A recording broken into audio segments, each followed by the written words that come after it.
All right, so we're back. I have the cup of coffee.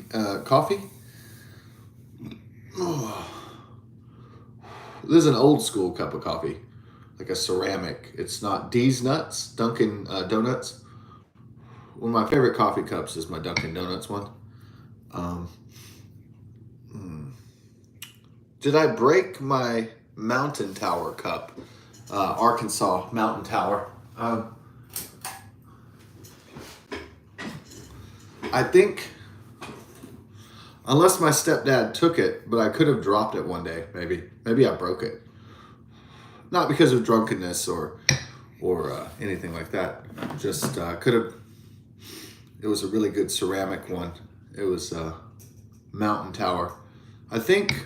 I want to say I had a black one and my stepdad had a red one or something like that. I don't know, but Mountain Tower was a great coffee cup, or maybe I dropped it and it's broken. So I still have Austin, Texas. That's a more recent addition to the coffee cup. This is the backup coffee cup. This is the one when all the ones, my favorite ones, are being washed. And but maybe we'll get we'll get Mountain Tower, Arkansas coffee cup in the house. I'm hoping it'll really tie the place together. Like this rug here really ties this room together. Here, do the Big Lebowski jokes, yeah. Yeah, it's so what makes a great movie? In any case, well, a great movie has, yeah, sure, Forrest Gump has memorable lines, but it's not a great movie. It's a pastiche. The film is nothing. It's people really don't talk about it that much unless they're movie reviewers. So it's like, normally in the 2020s, I don't go someplace and somebody say, "Hey, you want to watch Forrest Gump?" It's not a classic. It's not a masterpiece. I do like that part at the end of Forrest Gump where it's like it suggests that you invest in Apple computers and Microsoft or tech stocks. That was pretty prophetic for 1993. Invest in tech stocks. That's pretty good. And Apple did reinvent itself when Steve Jobs came back and created the iPhone, which I'm talking to you on right now. On the internet. So, wow, that was prophetic. Invest in tech stocks and you'll be pretty loaded. Yeah, that's pretty good. I'm not saying it's going to be a smooth ride. I'm not saying life is going to be just one exponential ride to success financially, personally, culturally, or otherwise. But I'm saying that, yeah, just like the general idea at the end of Forrest Gump, that you invest in Apple or something, and 30 years on, then you're a wealthy, person. Uh, so I like the prophetic, visionary. I think that's probably the best part of Forrest Gump right there, and its attempts to be iconic with trying to discuss how shit happens came about, and the smiley face T-shirt and all that stuff. I like the sillier aspects of it, but it's a movie that tries to be everything, but it ends up being about nothing ultimately, and it's not like people will be talking about Forrest Gump the only reason is because it helped pioneer industrial light magic, pioneer computer generated images, CGI. So it helped pioneer CGI. Has the prophetic part about investing in tech stocks at the end of the movie, which was pretty ahead of its time for 1993, I would say. And it's kind of entertaining in parts. It's got some silly one-liners and silly, and it's responsible for creating the Bubba Gump shrimp company. Yeah, the Bubba Gump shrimp restaurants. And that's where Chris Pratt. It's Chris Pratt's 45th birthday today, and that's where Chris Pratt was discovered about 20 or so years ago by a producer who suggested that he should get into acting, and gave him his first part when he was waiting tables at Bubba Gump as a young, aspiring, struggling young man. And so that's pretty interesting. So one thing did lead to another, like the Fix song. One thing leads to another. So, but anyways, I noticed somebody was talking about, is Forrest Gump controversial? A 1990s entertainment movie reviewer, a buff, or whatever, critic, whatever you want to call them. But I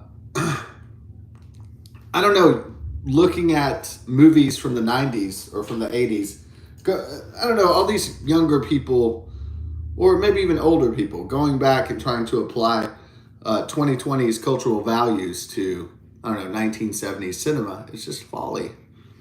You know, it's just folly. It really is. It's failure. It's failure of, it's it's a failure of vision to look at time through our times. It's a failure not to consider. So when I look at old movies, I think, well, when was this made? Oh, okay, now it makes sense. So it was made in the 1940s. I would suspect it would have 1940s sensibilities.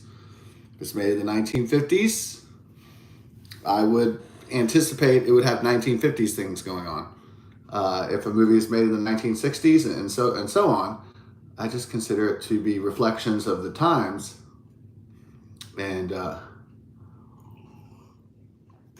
I look at old movies as charming time capsules, because they capture a certain time, a certain place, and it does so magically. It does so beautifully at times. If the film is, grounded in contemporary, or what they would call modern reality, then I enjoy that sometimes, just to watch a good old fashioned movie, like where it's just kind of a simpler plot, and it's just, you could see all the technology of the time, and rudimentary technology. It's sometimes charming. Maybe it's even charming to see a guy ride a horse or something to get around. It's very charming. I like that. Watch an old movie, an old yarn. I just saw one just now. It's called Fuzz from 1972 with Burt Reynolds and Tom Skerritt and Raquel Welch and Yul Brynner, and who was fucking legendary, badass. I first saw Yul Brynner when everybody saw him. And was it Shane or Jack Palance? Jack Palance is Ukrainian. When I did my Ukrainian studies, in school. No, I didn't take a whole year of Ukrainian. I'm just saying that, it's fascinating. Ukraine, the breadbasket of Russia. It's more, it's kind of odd that somebody would be studying that in 30 years ago when I was, but now kind of I was just interested because my friends their family was from the Ukraine. And so I found that very interesting. And plus, in the early 90s, it was after the fall of the Soviet Union. So I found that very, very intriguing. And so I was like, well, hey, these people are descendants of Ukrainians. These are Ukrainian Americans. This is fascinating. I'm going to I'm going to do a book report on the Ukraine. Why not? We had to do a project in school, right? Where they're like, pick a country you'd like to do a book report about. And I was like, well, which one should I do? Man, I could do, I don't know. I mean, there's over 200 countries in the world? So I was like, which one am I going to choose? And I was like, well, hey, your best friend's are his ancestors from the Ukraine? I was like, do that. I was like, yeah, that's fascinating. This agricultural region in the former Soviet Union, and now it's its own, independent country after the fall of the Soviet Union, and the breadbasket of Russia. This some of the best agricultural land to grow food in I guess, the entire world. It's fascinating place. And so before it was war torn and invaded again by the ex KGB agent Vladimir Putin, uh, dictator and totalitarian, authoritarian communist, who still wants to, I guess he still wants to recreate the Soviet Union again or something. Glory of old Soviet Union, the USSR, the United Socialist Soviet Republic. Wants to recreate the Stalin days or something. Some ridiculous shit like that. But he's getting older. He's running out of time, right? He's like 70, like Xi Jinping. They're running out of time to create a new world order. They're running out of time to create their legendary empire, don't you think? Time's running out for everybody, not just me, but for everyone. So you have to use your time wisely, right? So because everybody's closer to getting old and death, and maybe you think reproduction will be your pathway to immortality. It's a good trick. It's a good try, but you yourself will not last forever. You and your friends and family, we will not last forever. But yeah, if you keep the family going, sure, the family name going, yeah, you will get what they call a de facto immortality, but it will not be true immortality. It will just be de facto. Delayed death, delayed demise, delayed obliteration. But it's a good way that man tries to avoid death is reproduction. How the species traditionally has tried to avoid death and pain and suffering. Traditionally have tried to do so. Valiant, noble, natural, beautiful, but it is not immortality. Not in the true sense. So, but good luck with all that.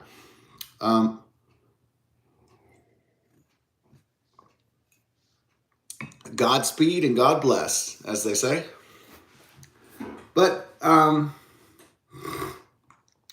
I tried to watch The Beach Bum, and I thought, oh, this would be great. Matthew McConaughey playing a beach bum and drinking and smoking weed and hanging out with homeless people.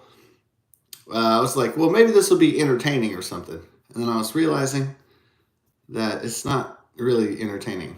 It's just him with a six-pack going, hey, man, you got a place to stay? And I was kind of like, what in the world? Yeah, I knew the Beach Bum was getting bad reviews. And I know the Pool Man people snickered at it and said, you can't be the Big Lebowski. You can't reproduce Joel and Ethan Coen's Big Lebowski. You cannot reproduce this epic philosophical crime caper stoner comedy masterpiece called The Big Lebowski. And you can't. It's too damn good. I mean, Jeff Bridges is too good as the dude. As they said when they saw Chris Pine as the pool boy or the pool man, whatever that shit was called. I haven't seen that movie, by the way.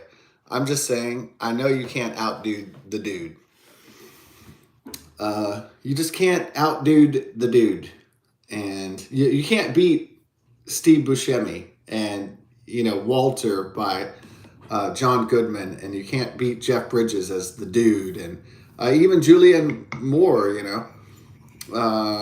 Philip Seymour Hoffman as the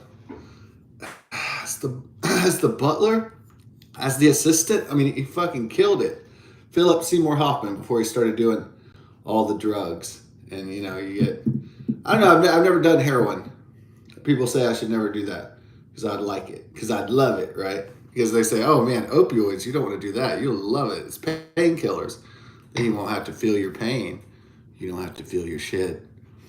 You don't have to feel, you can escape all your problems through drugs, right? So it's like you can defeat all your demons with drugs and whiskey and stuff like that. So no, it's not true. You just delay your confrontation with your own demons.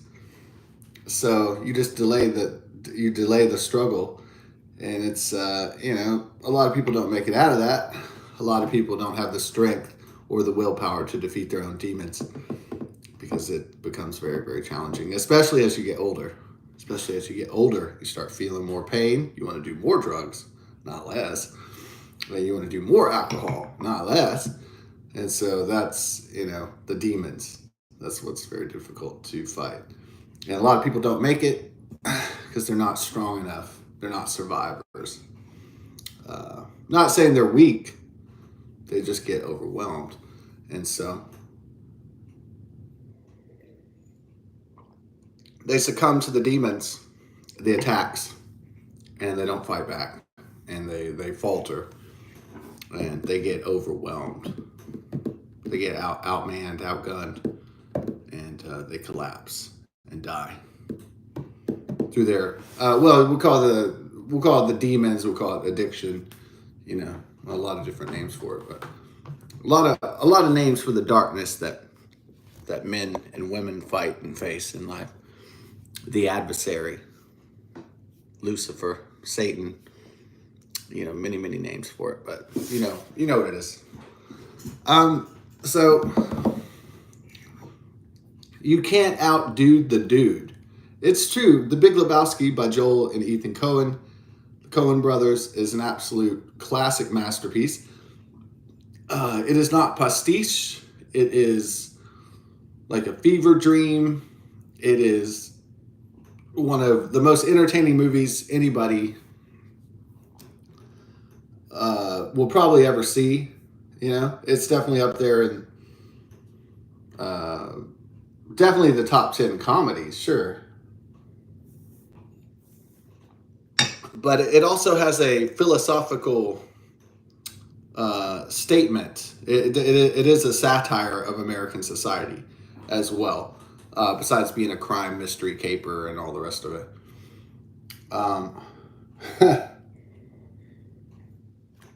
Of course, you got to mention Sam Elliott as the cowboy or the stranger, the narrator, and he's funny, like in the bowling alley playing the cowboy guy, and the dude abides. And I like when there's a hot checkout girl. There's a hot, sexy young checkout girl, and then the dude. He's narrating about the dude, and the dude's not paying for his milk, and he's just like drinking it out of the carton in the grocery store, stealing, and then he gets the milk on himself because he's like a bum, and then the dude is a bum. I don't know how he keeps his apartment even. He doesn't work. He doesn't do anything. He just like the guy doesn't do shit, and it's kind of maybe he's on welfare. Maybe he's on the dole or something. Maybe he's on disability. They don't really say how he keeps his lights on or how he. I guess they suggest that he does buy some stuff at the grocery store, but that he like just eats as he goes through the grocery store. I don't know. Oh man. Well, eventually a manager or an employer are going to come by and say, "Sir, did you pay for that?" I guess you could get away with it maybe for a little while. I don't know. I never tried it myself. I like when they show the sexy checkout girl, the young blonde girl with the big knockers, and Sam Elliott's like, "Oh, sorry, I lost my concentration there." Well, that was a pretty funny part. Oh, of course, I love the dream of the dude where it's just there's butt naked women and he's bowling, and then he slides down the lane. And he's like looking at their vaginas, and he's like, the part where he has the dream about the bowling alley and the dancing girls and shit. That was so hilarious, right? Like going under the skirts, looking at the pussies, and that was pretty entertaining. But the whole movie's entertaining. The whole movie is just like the dude. There's so many parts to talk about. I like how Donnie. I like the character of Donnie, and of course, what my friends talk about is they talk about the nihilist. We are the nihilists. We don't believe in anything. And we're just dying. We're the nihilists. We believe in nothing. And it has like, like a really famous actor that was in, was he also in Fargo? And then Flea from the Red Hot Chili Peppers for some reason. Yeah, Flea, ever since the fame of Red Hot Chili Peppers, he's always been doing he wasn't had big parts. He would usually do these like hilarious cameos ever since like Back to the Future 2 even. He has a cameo in that. It's wild. That guy's filmography is wild and very eclectic.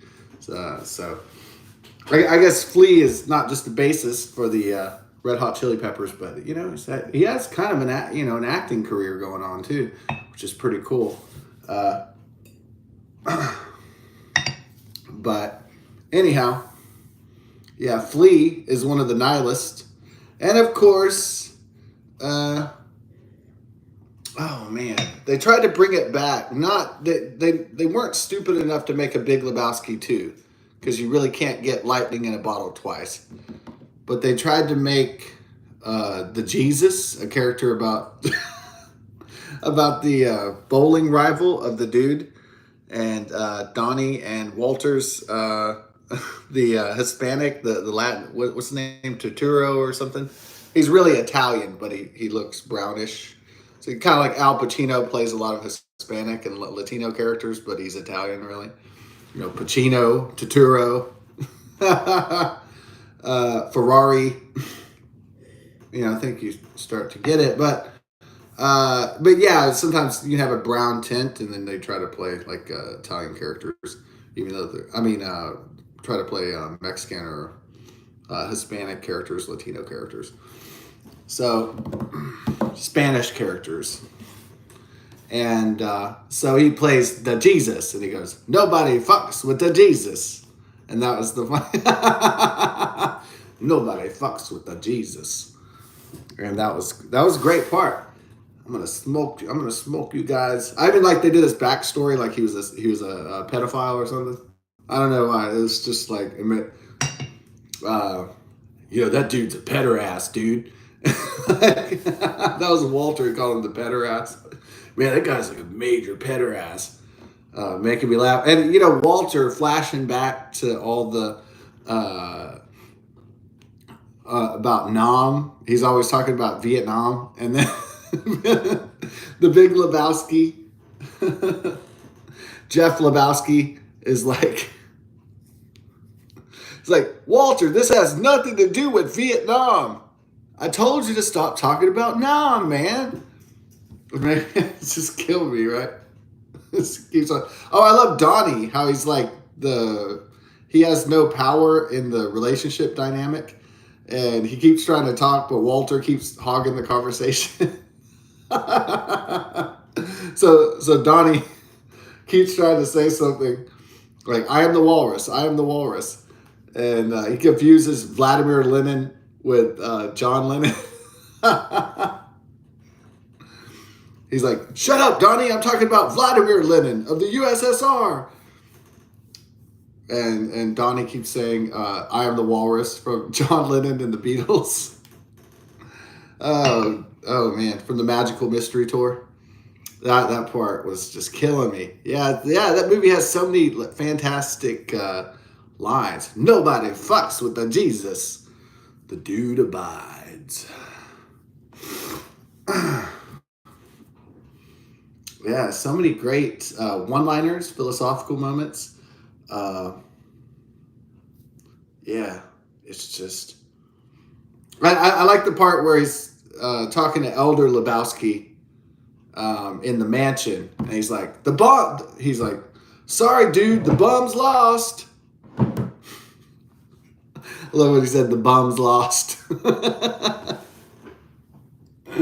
Yeah, I guess he's kind of like the old man crippled in the wheelchair. He reminds me of like I don't know, some sort of Dick Cheney type character, some sort of Karl Rove Republican. This is what he reminds me of. I'm not anti-Republican. It's just, yeah, I mean, sometimes in political parties you have your kind of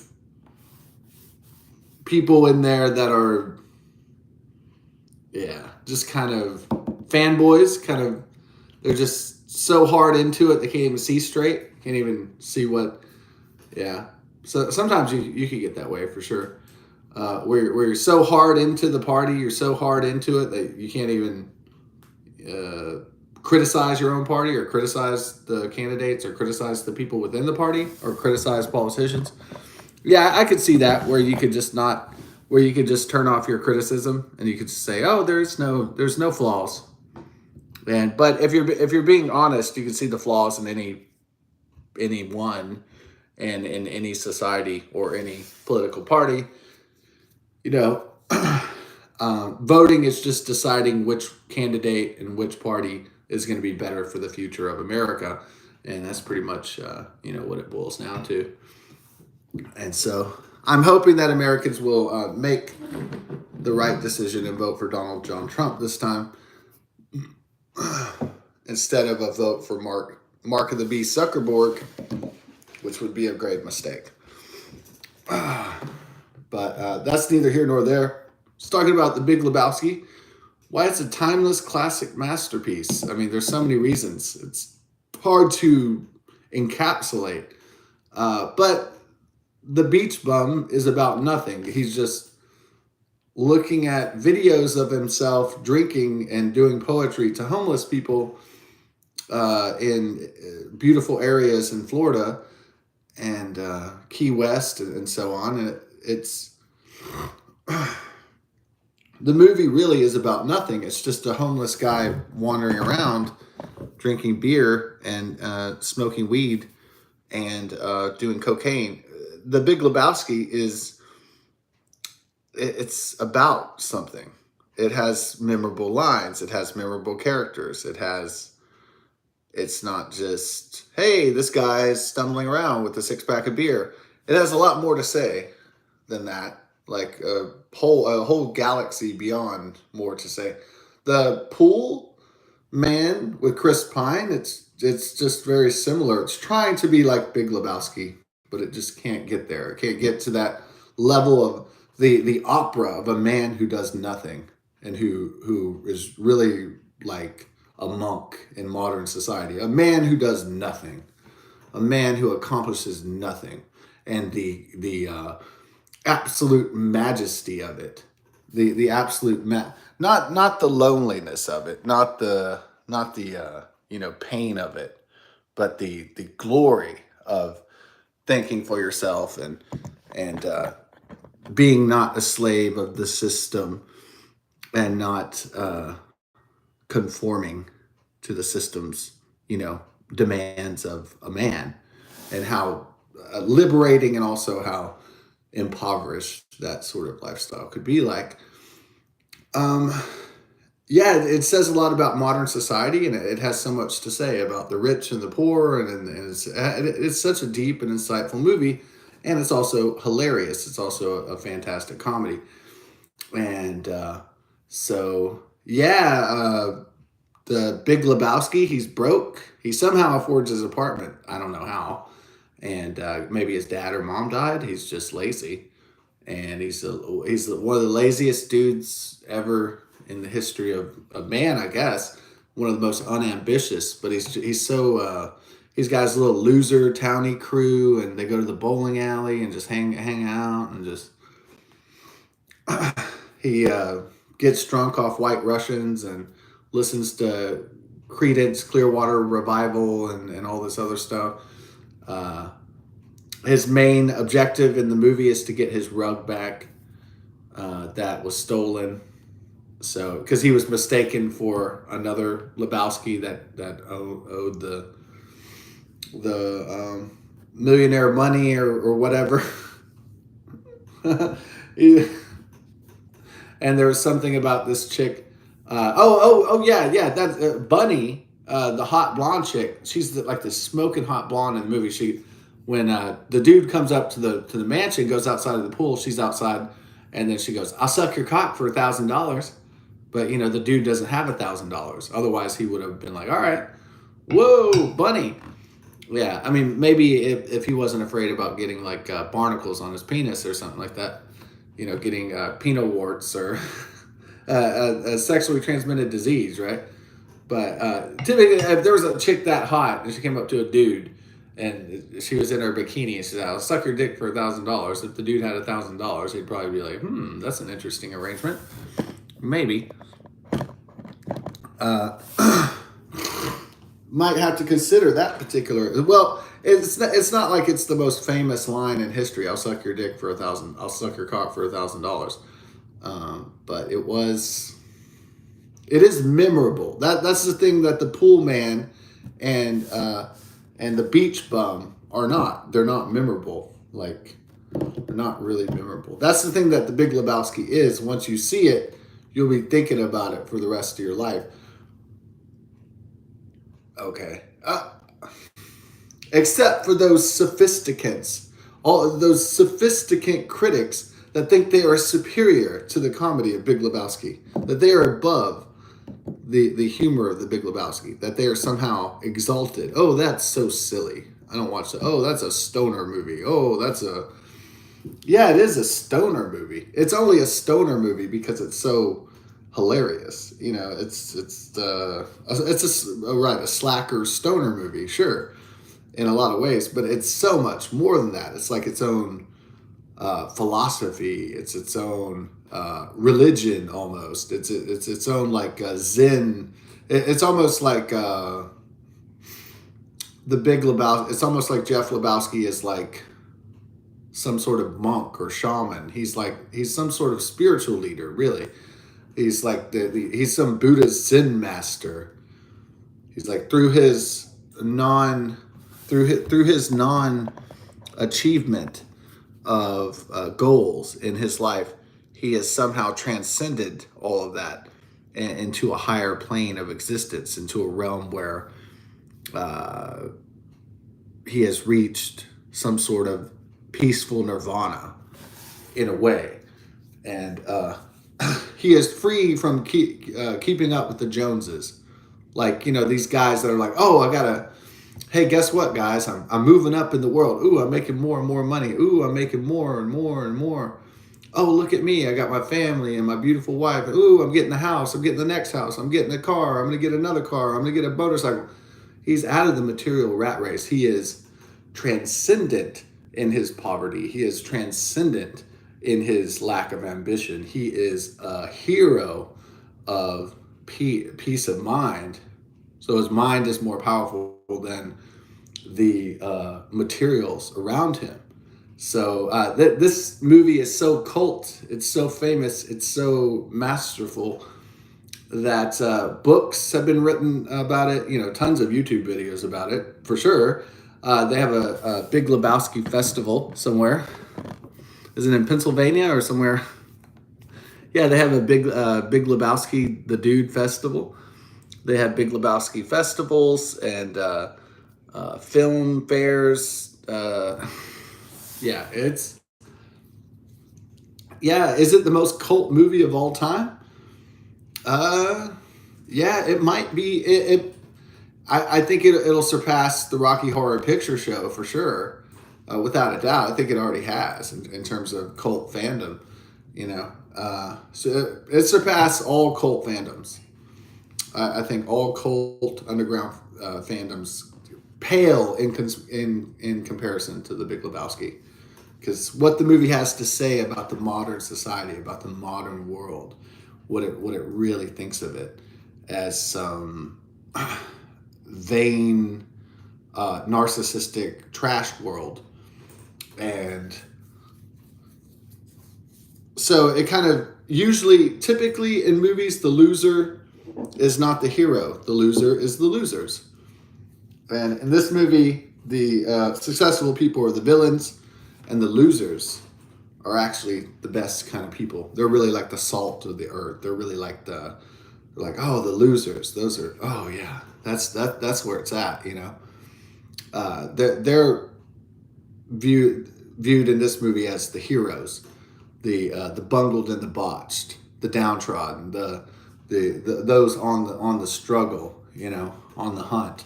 Those are the people that are exalted in this movie as saints and saviors, and the elites or the wealthy are looked at as the real garbage people, the real shit people, the elite, the establishment, the status quo. And so yeah, it's a fascinating movie. I don't think anybody can outdo the dude. I don't think you can make a movie with such great characters and actors and actresses in the same film, and also make a movie about a guy who's a bum, a loser, that's so individual, so inspiring, so hilarious. So it's just, yeah, it's fantastic. And And maybe you could think the end battle at the bowling alley is even symbolic against maybe it's like being and nothingness. John Paul Sartre, you know, if you think about it, it's the nihilist versus the Buddhist, and you know, so it's like the pacifist versus the nihilist. You have the war vet who's, you know, violent. You have violence versus, you got fascism versus American patriotism. You've got, it's all these different dimensions to it. When you look at it, it's like all these ideals fighting it out. And eventually the Buddhist Big Lebowski wins, the monk, the shaman, for his peaceful. It's not necessarily pacifism. It's not that peace triumphs over war. It's just that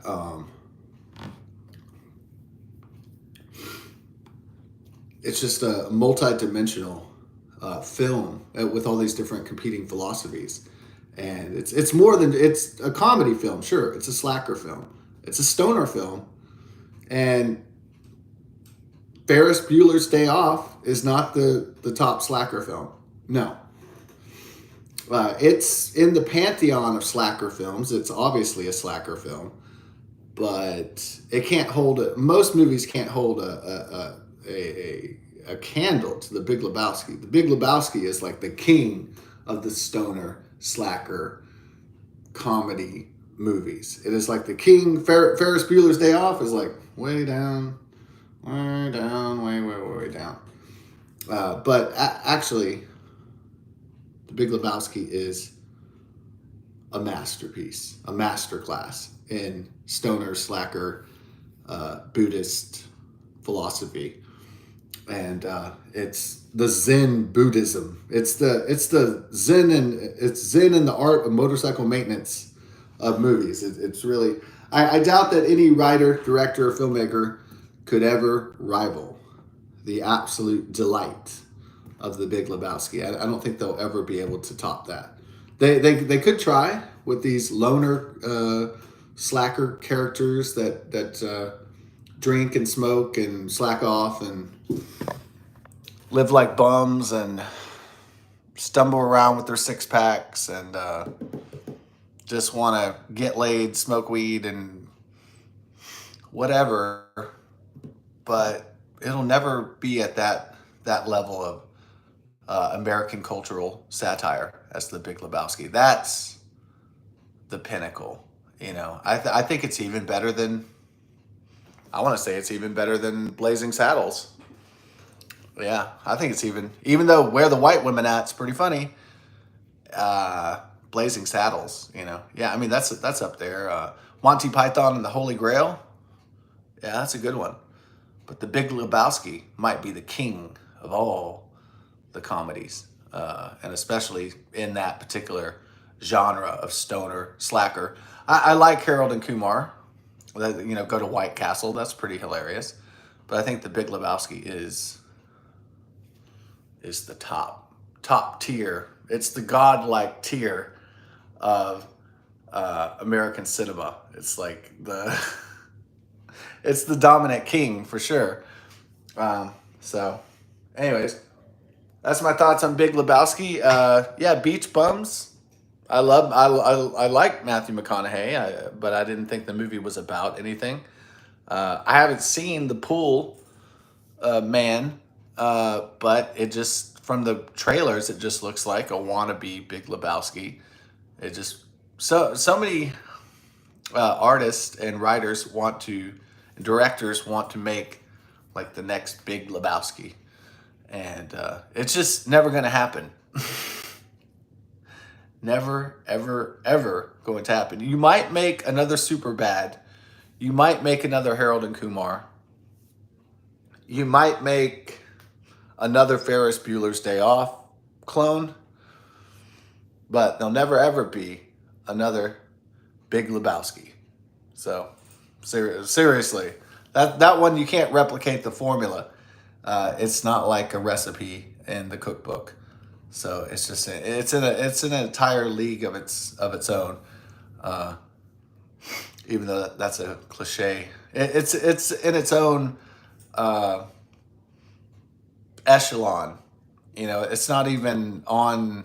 It's yeah, it's way up into the heavens, and no mortal man or woman could even hope to touch that pinnacle, that uh, milestone in American art and cinema. That's like the holy grail, and maybe even bigger than Monty Python and the Holy Grail, perhaps.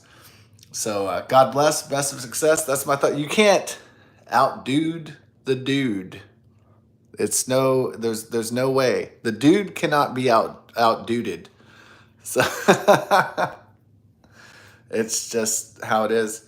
All right. Hopefully they'll stop beating up Steve Buscemi when he's in New York City with the Biden crime explosion. Didn't they just beat up Steve Buscemi? He got his ass beat up. Man, that's sad. But hopefully he got a better bodyguard so he can survive the mean streets of New York City, Gotham City. Oh man, he needs to hire himself a personal Batman. And so hopefully he won't be getting his ass kicked, getting mugged in New York City, New York. Oh, man. John Carpenter had it right, Escape from L.A., Escape from New York. Man, I guess, what's the next one going to be? Escape from Portland? No, I made the fake trailer that was Escape from Chaz. Escape from Chaz. Everybody got a kick out of that Chaz. Like the autonomous zone or whatever. Chaz.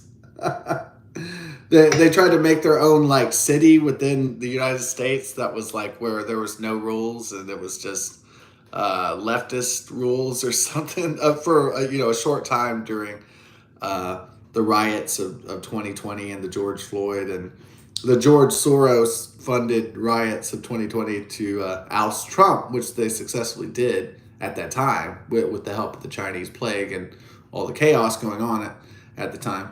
The Chinese Communist Wuhan plague that was released in, strangely enough, the plague that was released a year before a major presidential re-election campaign. Huh. Yeah, no coincidence there. So maybe the last John Carpenter movie with Kurt Russell would be like Escape from Portland, Escape from Chaz. Maybe it'll be Escape from California.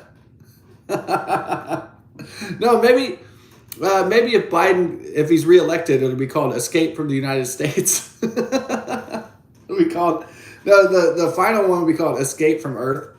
It's just him blasting off to another, he just leaves the solar system. It's like, fuck the human race. He's like, I'm out forever. Man, fuck this shit. There's no point in this. The human race, the human species is not, it's not worthy of my time, and it's not worthy of being saved. So yeah, I'm going to another solar system, a planet where I could be appreciated, and so I don't know if they're gonna make a final Escape movie. I'd love to see that. Yeah, even if Kurt Russell is in his 70s or 80s, I'd still love to see him suit up as Snake Plissken one last time, right? And John Carpenter's no spring chicken either. So hopefully, I would love to see Escape 3. That would be awesome. But, I'm a big Escape from New York, Escape from LA fan, Kurt Russell fan, so, and John Carpenter too. So, but, that's just a pipe dream right now. But who knows? Maybe the Lord has wonderful things in store. So God bless, best of success. Thanks for watching. Peace. The dude.